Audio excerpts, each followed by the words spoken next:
ce qui est du cas que vous évoquez et du sujet de Gérald Darmanin, j'ai déjà eu l'occasion de le dire.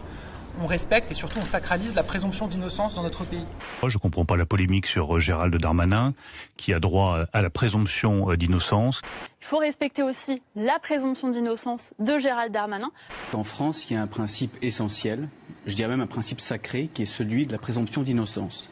C'est-à-dire que toute personne qui n'a pas été condamnée est présumée innocente. Et c'est le cas de M. Darmanin. Pour revenir à Gérald Darmanin, Oui. vraiment j'assume totalement cette désignation. Il a le droit, comme tout le monde à la présomption d'innocence, laissez faire. Je pense qu'aucune cause n'est défendue justement si on le fait en bafouant les principes fondamentaux de notre démocratie. Je suis aussi de là où je me place, le garant de cette présomption d'innocence. J'ai le droit à la présomption d'innocence.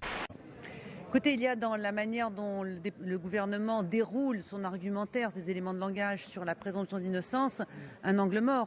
D'abord, la présomption d'innocence n'est nullement mise en cause, puisque M. Darmanin, du moins ses avocats, reconnaissent les faits. Les faits, ce sont un échange de services sexuels, une relation sexuelle, contre une promesse de passe-droit.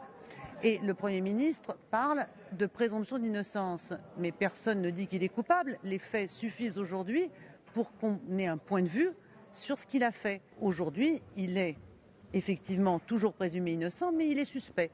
Et il est ministre de l'Intérieur, ministre de tutelle des enquêteurs.